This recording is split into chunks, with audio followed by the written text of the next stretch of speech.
샬롬. 제가 전번 시간에 첫 열매인 예수 그리스도를 먹는 것이 십자가에 함께 죽는 것이야 라는 말씀에서 제가 사랑은 이렇게 말씀드렸죠. 사랑은 자기 자신 외에는 아무것도 주지 않는 것이다, 이렇게 말씀을 드렸습니다. 자기 자신 외에는 아무것도 주지 않는 그 사랑이 살며시 어디로 스며드냐 하면 바로 뿌리로 스며듭니다. 그래서 정말 우리가 예민하게 깨어있지 아니하면, 그분을 바라보고 있지 아니하면 사랑이 들어와서 나와 함께하는데도 알 수가 없습니다. 사랑은 자기 자신 외에는 아무것도 주지 않는 것인데, 그 자기 자신을 주시는 그 사랑이 슬며시 눈에 보이게 들어오는 것이 아니라 뿌리로 스며들어서 그 슬며시 뿌리로 스며든 사랑을 영양분으로 받아서 먹고, 씨앗은 조용히 싹을 틔어서 잎을 내고 줄기를 자라게 하고, 그리고 꽃을 피워서 달이 커듯이 태양이 환하게 웃음을 짓듯이 우리에게 아름다운 꽃으로, 그러겠다가 우리에게 먹힘을 당하는 열매로 우리에게 주어집니다. 바로 그러한 삶이 소금이요 빛입니다. 아마 사랑은 자기 자신 외에는 아무것도 주지 않는 것, 이 말도 참으로 세상에서 아름다운 문장에 속합니다. 오늘 이 밥상의 제목은 세상에서 가장 아름다운 문장이 뭘까? 한번 함께 사랑에 대해서 성숙해진 여러분들과 함께 양식을 먹으면서 함께 생각을 해보자 합니다. 믿음이라는 것이 뭔가 우리 한번 생각을 많이 해보았죠. 믿음이라는 것은 너에게 나의 방법을 강요하지 않는 것에서 출발한다는 사실을 여러분 아시는지? 나 이렇게 은혜 받았어, 나 이렇게 했더니 응답 받았어, 이렇게 해봐, 방언을 해봐, 애언을 잘하는 사람인데 가서 애언을 한번 받아봐. 자기가 이렇게 은혜와 응답을 받았으니 너도 한번 해봐. 이것은 믿음이 아닙니다. 자신의 소원과 간념과 생각들이 어느 순간에 이루어진 것을 믿음이 응답받은 것으로 착각하고 너도 이렇게 해봐 하라고 합니다. 그러나 그것은 아닙니다. 믿음은 바라는 것들의 실체다라고 말합니다. 믿음은 내가 생각하고 원하는 것이 어떤 애씀과 몸부림으로 인해서 은혜받고 응답받는 것이 아닙니다. 실체 되시는 하나님의 섬기심을, 하나님을 만나는 것이 믿음이지, 내 마음속의 생각과 간념과 소원을 몸부림쳐서 이루어짐으로 말미암아 간증하고 은혜받았다고 하는 것이 아닙니다. 그러므로 그러한 것을 강요하지 마세요. 그것은 허상의 삶을 강요하는 것입니다. 여러분 하나로 족합니다. 이제는 그들에게 온전히 실상이 되시고 사실들의 증거가 되시는 바로 예수 그리스도, 그분을 직면하게 해야 합니다. 그것은 각자가 사실이요 실체신 그분을 만나야 합니다. 그분을 만날 때 우리는 내 자신의 진면목, 그렇게 참나를 만나서 행복하게 살고 싶었던 그 마음의 소원이 나의 믿음의 몸부림이 아니라 그 모든 것의 실체가 되고 사실들의 증거가 되시는 예수 그리스도가 내 아래 무릎을 꿇고 나에게 축복을 주므로 이루어지는 것입니다. 한번 여러분에게 예를 들어 설명해 볼까요? 지금 여러분 앞에 넘어갈 수 없는 큰 담이 가라앉고 있다고 생각해 보세요. 여러분의 가족과 여러분의 인생과 여러분의 취업을 가로막아서 미래에 대한 불안감 속에 떨게 만드는 그 엄청난 삶의 담이 여러분 앞에 산처럼 가로막고 있다고 생각해 보세요. 어떻게 하시겠습니까? 이 담을 넘어가려고 수평을 사시겠습니까? 인맥을 넓히겠습니까? 어떻게 하시겠습니까? 첫째, 부수고 나간다. 둘째, 구멍을 뚫어서 간다. 셋째, 돌아서 간다. 넷째, 문을 만들어 열고 간다. 그런데 이 네 가지에 제가 그 선택할 선택지를 드렸는데, 이 네 가지는 모두 결코 벽에게 굴복을 강요하거나 아니면 벽을 피해 가는 방법입니다.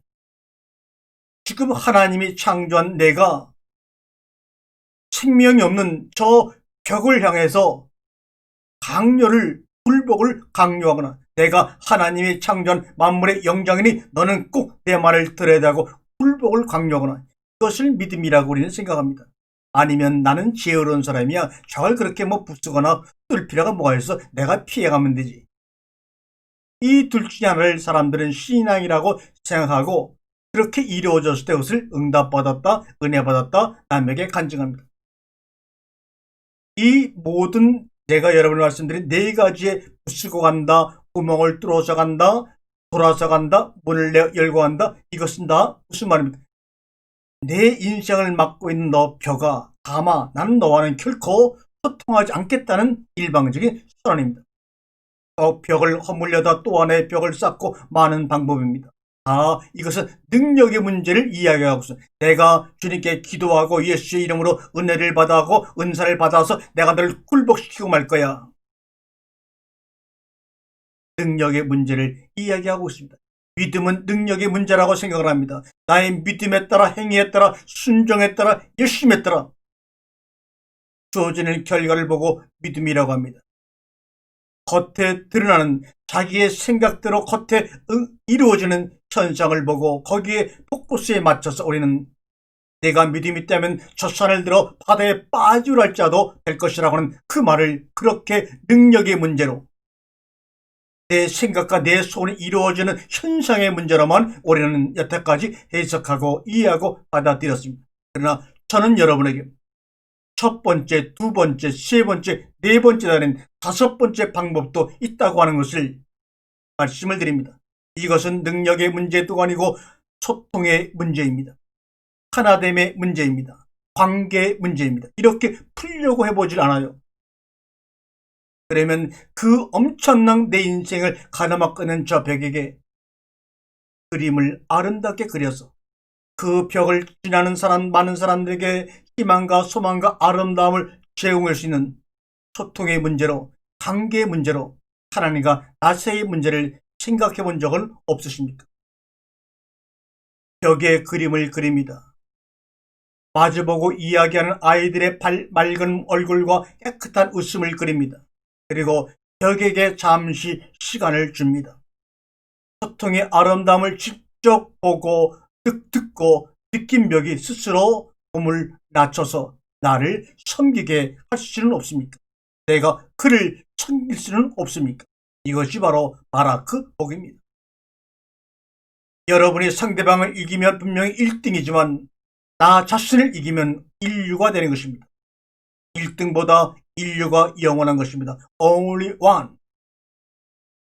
머리에 뿔난 착한 정상적인 소는 한 근에 5만 원 밖에 안 되지만 엉덩이에 뿔난 송아지는 부르는 게 값입니다. 왜요? 이 세상에 엉덩이에 뿔난 송아지는 나 하나밖에 없기 때문에 부르는 것이 값입니다. 그러나 그동안에는 장애를 가진 송아지로 불쌍하게 봤습니다. 주님, 내가 무슨 죄를 지었다고?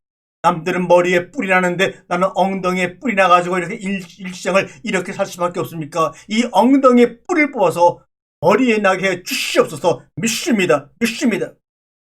아닙니다. 하나님과 소통과 관계를 맺게 되면 엉덩이에 뿔나게 하시는 하나님의 은혜 속에서 내가 이 세상에서 오직 하나뿐인 인류인 것을 알 수가 있습니다. 이것이 바로 다름의 가치입니다. 여러분이 하나님을 만나게 되면 여러분은 다른 사람을 이겨서 1등의 인생을 사는 것이 아니라 다름의 인생, 다름의 가치를 마음껏 누리며 사는 행복한 인생이 될 것입니다. 이것이 바로 그리스도의 가치입니다. 내게 어떤 다름이 삐쭉 솟아있는지 온몸 구석구석을 더듬어 보세요. 세상 사람들이 여러분의 다름을 여러분 엉덩이에 삐쭉 솟아있는 것을 보고 판단하고 정지할지라도 거기에 구애치 마시고 하나님이 다르게 만드신 나만의 가치, 그리스도의 가치를 가지고 살아가는 여러분 되시길 바랍니다. 오늘 이 시간부터라도 여러분 몸의 구석구석을 눈을 활짝 열고 한번 찾아보세요. 무엇이 남과 다르게 하나님이 나를 창조하고 만드셨는지를 말입니다. 그래서 그리스도의 가치를 발견하여 살아가시는 여러분 되시길 바랍니다. 주님께서는 창세기 1장의 첫날부터 여섯째 날까지를 늘 똑같은 고백으로 보시기에 좋았더라, 보시기에 좋았더라, 보시기에 좋았더라, 보시기에 좋았더라, 보시기에 좋았더라. behold, 내 보기에 매우 심히 좋았더라. 이렇게 말씀하시는 하나님이 바로 최초의 언약을 맺으신 그분입니다. 하나님은 언약 가운데 다른 말씀 하나도 하지 않으셨어요. 그저 보시기에 좋았더라, 보시기에 좋았더라, 심히 좋았구나. 이것이 하나님의 반복되는 같은 언약입니다. 이 언약을 이루어내시겠다고 하는데 왜 우리는 우리의 모습을 보고 우리의 최초의 사건을 보고 거기에 주저앉아 죄인의 삶에 얽매여 주여 주여 합니까? 첫날부터 여섯 날까지 보시기에 좋았다로 시작하여 심히 좋았다라고 하시는 이 고백과 감격이 나를 보는 눈으로부터 점점 확장해 나가야 합니다.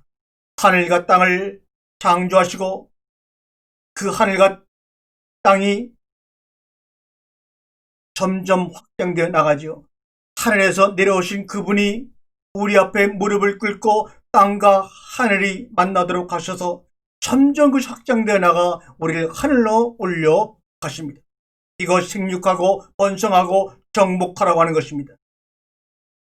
우리가 우리의 삶을 하늘에서 뜻이 이루어진 것처럼 땅에서 이루어짐을 경험하기 위해서 땅과 하늘을 지으시라고 또 말씀하십니다. 무엇으로 무슨 능력으로 하늘의 뜻이 나의 삶을 통해서 이루어져 하늘로 올라갈 수가 있습니까? 다른 것 없습니다. 보시기에 좋았더라, 보시기에 좋았더라, 보기에 심히 좋았더라 하신 이 하나님의 고백과 감격이 여러분을 그렇게 만들어 가고 인도해 갈 것입니다. 왼손이 하는 일을 오른손이 모르게 하라고요? 선행을 할 때라도 정말 자기를 드러내지 말고 하라는 뜻이라고요? 정말 그럴까요? 그러나 왼손이 하는 것을 오른손이 모르게 하는 것이 왼손의 기능이 아니에요. 왼손이 할 수 있는 최고의 일은 오른손을 만나는 것입니다. 왼손이 오른손을 만나서 누군가를 위해 두 손을 모아서 기도하라고, 친구의 성공에 박수를 보내라고 하나님 우리에게 두 손을 주었습니다. 그래서 야훼라고 하는 여호와의 뜻은 얘들아 내 손을 봐라, 얘들아 내 손의 못을 봐라. 두 손을 보고 두 손을 못으로 하나 되게 연결하여 하나 되게 만들어 기도하게 하고 박수를 보내게 하고 호응하게 하는, 그래서 서로와 서로 속에 자기 자신 외에는 아무것도 주지 않는 사랑으로 인해 야호 야호 하고 외치는 그 생명의 소리를 우리 주님은 듣기 원하고 우리도 들어야 합니다. 보시기에 좋았더라, 아름답다의 첫 글자는 바로 감탄사입니다. 히브리어로 말하면 일곱 번째 보라 보기에 심히 좋았다라는 보라는 말이 바로 아름답대 아입니다. 아는 감탄사입니다. 영어로는 behold 보라 이 말입니다. 감탄하면서 너답다 이 말입니다. 아름답다는 너답다는 말이다. 그러므로 우리가 참 보기 아름답습니다. 이 beautiful이라는 말은 정말 당신은 당신답군요. 당신은 정말 인류이군요. 다시 말하면 너는 나의 짝이요 상대라는 것을 인정하는 것입니다. 주님은 7번씩이나 아름답다 토브라고 말씀하시면서 너는 정말 너답구나, 너는 나의 짝이요 상대라는 것을 인정하는 것입니다. 너답지 않은 사람은 하나님과 짝이 되고 하나님의 상대가 될 수가 없는 것입니다. 그러므로 저와 여러분은 너는 정말 너답구나, 아름다운 사람입니다. 그러므로 토브라는 말을 들을 만한 충분한 자격이 있는 사람이요 하나님의 짝이요 하나님의 상대자인 신부가 되는 것입니다. 아름다운 것을 보면 감탄부터 하라는 뜻입니다. 상대를 보게 되면 그의 상대의 단점을 지적하려고 눈을 부릅뜨고 찾는 것이 아니라 아름다운 상대를 보게 되면 먼저 감탄부터 하라는 겁니다. 너답구나. 창세기 1장 31절에 보기에 심히 좋았다고 말씀하신 하나님처럼 말입니다. 너무 느낌을 억누르지 말고 감정이 시키는 대로 한번 반응해보라 이 말이요. 너무 깊이 들여다보지 말고 너무 세세하게 상대를 만남을 분석하지 말라 이 말입니다. 세상에서 가장 불쌍한 사람 죄인이 누군지 압니까? 아름다운 것에서 아름답지 않은 이유를 찾아내리는 사람이 불쌍합니다. 이 불쌍하되 불은 안 입을 자 부정입니다. 다시 말하면 너에게는 하나님의 형상이 안 입을 없다는 엄청난 발언이다. 그러므로 하나님의 형상이 없는 사람이 죄인이고 가장 불쌍한 사람이지 선악 하나 따먹었다고 그 사람이 불쌍한 사람이 아닌 것입니다. 천년 바위 같은 설악산의 흔들바위도 바람이 불면 흔들리고 흔들립니다. 천년 바위 같은 사람도 사랑이 찾아오면 흔들바위가 되는 법이에요. 여러분, 악수를 손으로 한다고 생각하십니까? 아닙니다. 악수는 발로 하는 것입니다. 상대가 있는 쪽으로 내가 발을 걸어서 가야 합니다. 호응도 사랑도 발로 하는 것입니다. 생각이 아닌, 관념이 아닌, 믿음이 아닌 온 몸으로 나의 실체를 만나러 달려가는 것입니다.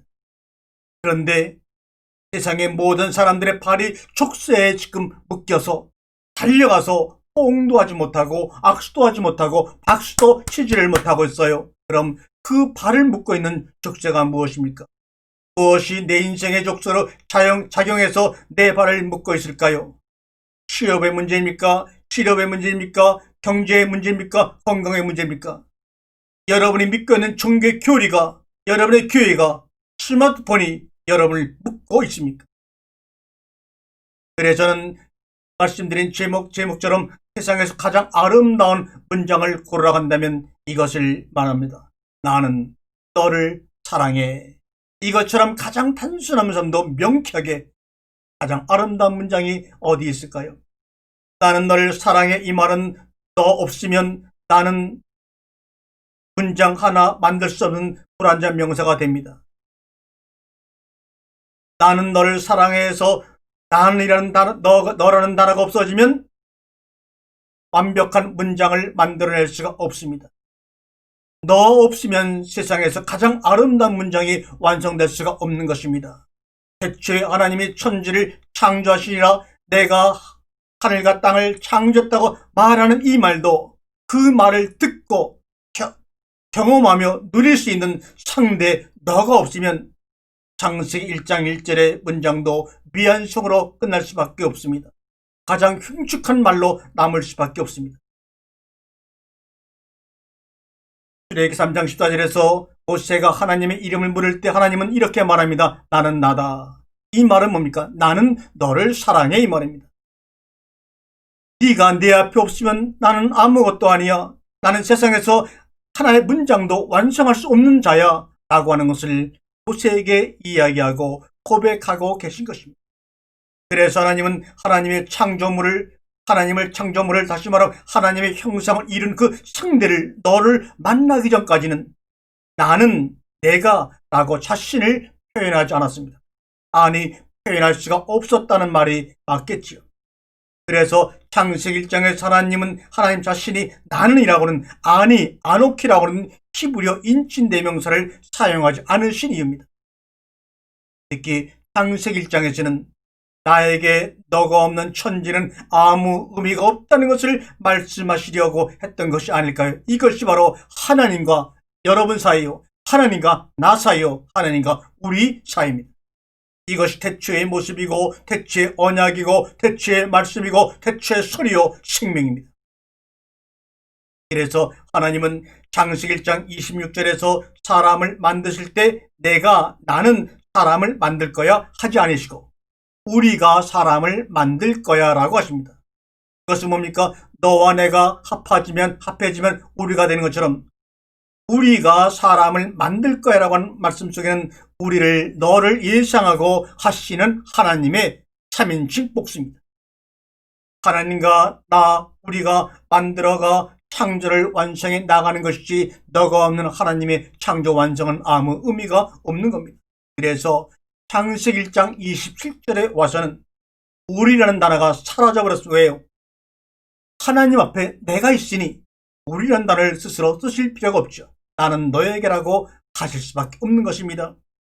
창조의 완성을 말씀하고 계시기에 하나님과 사람이 짝이 되어 나들이 되었기에 우리가 되었기에 26절에 우리가 라는 말을 빼버리고 말았습니다.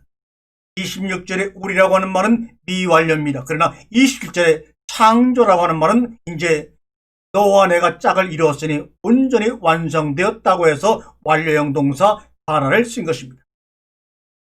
그러면서 창세기 17장 1절에서 아브라함과 언약을 맺으시면서 처음으로 아노키라고 하는 나는 주격 1인칭 단수를 사용하여 드디어 말씀하십니다. 엘샤다이, 아니라고 하는 것은 1인칭 대명사입니다. 나는 엘샤다이, 전능한 하나님이다. 나는이라고 말씀하신 하나님의 마음이 얼마나 시원하셨겠습니까? 이제 내가 나라고 할 수 있는 너를 만났구나. 이 고백이지요. 나는 언약의 대상이 존재할 때만이 언약의 대상을 향하여 말씀하실 때 사용하는 것을 알 수가 있습니다. 창세기 17장에만 해도 1인칭으로 나는 이라는 말을 21번이나 그동안 하지 못했던 그 서러움을 한꺼번에 21번이나 나는이라고 말씀하시는 그 아버지 하나님의 마음을 여러분 아시고 계시는지요? 그리고 그 안에는 언약이라는 단어가 12번 나옵니다. 12번은 완전수입니다. 나는 너와 언약을 맺을 거야. 너에게 약속할 거야. 너에게 약속한 이것을 이루어낼 거야 라고 말씀하시는 아버지의 마음이 왜 우리에게는 부딪혀 오지 아니하고 우리의 어두운 모습과 우리의 죄된 모습 속에 갇혀서 하나님의 조와 떠를 우리는 잊어먹고 살 수밖에 없는지 주여 우리를 돌아봐 주시옵소서. 그리고 이어서 창세기 28장 13절에서 야곱과 말합니다. 내가 누워있는 그 땅을 내게 주리라. 언약을 맺으시면서 아니 여호와 나는 여호와야 이렇게 말합니다. 그리고 출애굽기 20장 2절에서 모세에게도 십계명을 주시면서 아노키 야훼 엘로헤카 나는 너의 하나님 여호와야. 아노키 야훼 엘로헤카 나는 너의 하나님 여호와라고 말씀하면서 십계명을 나는이라고 하는 이름으로 주십니다. 오늘 하나님의 이런 마음을 5글자로 우리가 표현하면 당신 안에 나, 내 안에 당신입니다. 너 없음 나 없음 우리가 되는 것입니다. 당신 안에 나, 내 안에 당신. 이 5글자로 하나님의 마음을 기억하시기 바랍니다. 당신 안에 나, 내 안에 당신. 이 말씀을 듣는 여러분들 안에 나, 말씀을 하고 있는 내 안에 여러분. 이것이 바로 하나님의 마음의 완성입니다. 말씀으로 하나 되고 마음으로 하나 된 하나님의 가족들이 오늘 전 세계에서 이 방송을 듣고 함께 은혜와 기쁨을 누리고 있습니다. 하나님과 내가 하나됨. 그 접촉점이 바로 성령의 임재요 성령의 내주라고 하는 것입니다. 사랑은 내 속에 너였다. 하나님이 우리를 품으셨을 때 비로소 그분은 사랑이시다 이 말입니다. 이것이 율법의 완성이요 온전한 사랑입니다. 아담 속에 여자가 나 속에 너가 있었네. 찢어진 갈비 속 가슴 속에 갈비띠 안에 네가 들어가 있었구나. 아프지는 않았니? 고통스럽지는 않았니? 말씀하시는 아담 속의 여자가 바로 나 속에 너입니다. 내 속에 너가 십자가 나무에 달리신 창으로 찔리신 예수님의 옆구리를 통해 터져나온 피와 물을 통해 내가 너를 낳은 것이야. 너와 나는 원래부터 하나였다고 알겠니? 너는 내 안에 있어. 내가 너를 세상으로 낳은 것이라고. 그러므로 세상을 사랑하사 독생자를 주셨으니라고 말씀하고 있는 겁니다. 흙으로 빚은 너를 십자가 나무의 열매를 너에게 먹임으로 말미암아 너는 나의 형상을 닮은 나의 짝으로 창조 나아지게 된 거야. 알겠니? 한거나. 예수 안에 내가 있었네. 예수 안에 내가 있었네. 창에 찔린 옆구리에서 피와 물이 나와 나를 먹이심으로 내가 예수 안에 있게 되었네. 당신은 수직이요 나는 수평입니다. 그 수직과 수평 십자가의 나무 아래서 당신과 내가 만남으로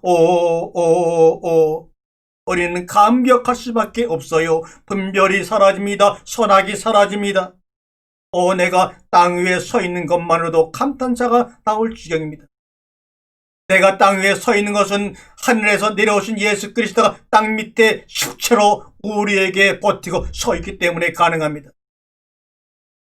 내가 땅 위에 서 있는 것만으로도 감탄사가 나올 축복이요. 그러므로 아무리 힘들고 고난이 와도 우리는 주저하지 말고 일어서야 합니다. 히스테미, 아포, 히스테미, 그것이 바로 믿음의 실체입니다. 사랑을 8글자로 표현하면 그럼에도 불구하고입니다. 세상의 모든 죄를 다 더한 것보다 사랑하지 않는 죄 하나가 더 크다는 사실을 인식하시기 바랍니다. 우리나라 말에 능과 도가 짝을 이루어야 그 접미어가 만날 때 역사가 이루어집니다. 나는 당신을 사랑합니다. 아니에요. 나도 당신을 사랑해요. 여기서 역사가 이루어지고 가정의 화목이 이루어지며 세상이 하나가 되는 것입니다. 우리의 삶은 목욕탕에서처럼 남탕과 여탕으로 헤어져 있던 시간이 너무나 길었습니다. 신랑과 신부가 헤어져 있던 세월이 너무나 길었습니다. 아버지와 자녀가 헤어져 있던 시간이 너무나 길었습니다. 그래서 우스갯소리로 우선 찜질방을 발명했으니 급한 대로 쓰고 계세요라는 천사의 우스꽝스러운 이야기가 전해져 내려옵니다. 곧 온전한 만남이 이루어질 거라는 약속에는 변함이 없습니다. 여러분, 사랑에 빠져보세요. 사랑에 빠진 사람은 누구나 다 시인이 된다고 합니다. 그 시의 제목은 하나님은 사랑이시라. 나 너 사랑해. 너 나 사랑해. 생명의 양식, 생명의 밥을 주신 하나님께 우리가 드리는 최고의 보답은 뭡니까? 식탁에 둘러앉아 감사의 기도를 드리는 것이 아니라 밥그릇이 보일 때까지, 반찬이 다 없어질 때까지 맛있게 밥을 먹는 것입니다. 숨을 쉬고 계시죠? 숨을 쉬고 있습니다. 이보다 더 고맙고 귀한 말이 우리 생에 어디 있습니까? 과연 더 고마운 말이 있는지 잠시 생각해 보세요. 보이는 세상의 모든 것들은 보이지 않는 세상에 숨을 불어하고 있다는 것을, 죽어가는 저 병실의 많은 환자들은 숨을 쉬고 있는 우리의 숨을 억만금을 주고라도 사고 싶다는 것을, 그것은 숨쉬게 하시는 만물의 창조자 하나님 아버지, 그분을 알고 함께 누리고 있다는 증거입니다. 그것이 바로 숨입니다. 처음과 끝은 우리에게 없습니다. 처음은 끝에서 시작하기 때문입니다. 끝은 또한 시작입니다. 알파야 오메가입니다. 당신의 끝이, 예수님의 끝이 나의 삶의 시작이 되고 나의 시작이 예수님의 끝임을 경험하시기 바랍니다. 그래서 우리는 그리스도 안에서 결국 하나일 수밖에 없습니다. 아멘. 할렐루야.